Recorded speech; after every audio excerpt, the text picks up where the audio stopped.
Heureux à entendre quand on voit les projets qu'avait en tête Ankama à ce sujet à l'époque. Dans l'épisode précédent, on a vu Lycan expliquer qu'il souhaitait donner une dimension épique aux affrontements PVP avec la possibilité d'attaquer la cité adverse. Ce qui donnait déjà trop envie, mais depuis j'ai trouvé une autre de ses déclarations sur ce thème-là. Des propos datés de fin 2006 qui nous viennent d'une interview parue dans le magazine Internaute Micro numéro 2. Il y dit simplement qu'ils envisagent la création d'une troisième cité. Et ne vous méprenez pas, on ne parle pas ici de la cité d'Astrub et du troisième alignement, les mercenaires, qui existaient déjà avant la parution de ce magazine. Il est vraiment question ici d'une troisième cité à part entière. Est-ce que celle-ci devait donner naissance à un alignement supplémentaire? Ce n'est pas indiqué. Il précise que ce serait dans la continuité de la conquête de territoires qui n'existaient pas encore et que tout ça devait ainsi permettre une guerre des royaumes. Est-ce qu'ils avaient déjà commencé des recherches visuelles pour la zone et trouvé un potentiel endroit où l'ajouter? On l'ignore. On apprend également que pour l'occasion, Bonta et Brakmar devaient être recentrés sur la carte afin d'en améliorer la fréquentation et devenir des ports, autrement dit des points de passage obligatoires vers les nouvelles îles. L'objectif avoué des concepteurs étant, je cite, de permettre aux joueurs d'influer sur l'univers de Dofus, d'en contrôler les ressources pour créer des déséquilibres majeurs et ainsi des situations différentes selon les serveurs. Des choses qui n'aboutiront pas non plus. J'ai beau être un fidèle joueur PVM, je dois dire que j'aurais bien aimé voir cette guerre des trois cités, avec la possibilité de défendre sa propre cité et d'attaquer celle des autres. Ça aurait pu être épique. Pour finir avec ce magazine, il est intéressant de souligner que Lycan y parlait du système de poste pour s'envoyer des objets entre joueurs, dont on a déjà parlé dans l'épisode 2,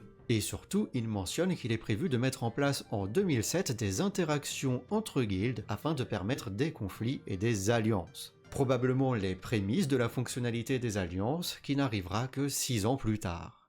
Numéro 5, une foire du Troul différente. En 2010, Lycan est questionné sur l'avenir de la foire du Troul. En effet, les joueurs des nouveaux serveurs 2.0 ont constaté que sur cette version, de nombreux mini-jeux de la zone avaient été désactivés, laissant penser que celle-ci allait peut-être être délaissée. Lycan répond qu'il n'était pas prévu de la modifier à court terme, puisque d'autres contenus étaient prioritaires, et pour cause, cette année-là devait sortir Free Ghost. Mais il ouvre tout de même la porte pour le futur, en annonçant 2 choses qu'il souhaitait pouvoir mettre en place pour la foire. D'abord, il parle d'un donjon au fonctionnement différent des donjons habituels, avec des créatures aléatoires. À cette époque, on ne le sait pas encore, mais il parle du Gladiatroul, un projet qui était déjà dans les cartons depuis pas mal de temps. 2 PNJ dans un coin de la foire teasaient même cette fonctionnalité depuis plusieurs années, en parlant d'une arène dans laquelle se déroulerait prochainement le plus grand combat de monstres de tous les temps. Malgré ce teasing et cette volonté, ce donjon ne sera finalement jamais ajouté sur Dofus 2. Il le sera en revanche sur Dofus Retro en 2022, avec un donjon de 10 salles composé de groupes de monstres générés aléatoirement, dont la difficulté augmente de salle en salle. On a tout de même eu le droit à un Gladiatroul sur Dofus 2 récemment, bien que très différent, puisqu'il s'agit d'un combat tactique à vagues contre un gros boss, la Mama Troulette. L'autre souhait que Lycan partage est que la foire ne soit pas ouverte en permanence, mais plutôt un week-end par mois ou les jours de fête, afin, je cite, de transformer l'accès à cette zone en un véritable événement pour les joueurs qui se rencontreraient tous ensemble à cet endroit dans la même période, un peu comme lorsque cette zone a ouvert pour la première fois.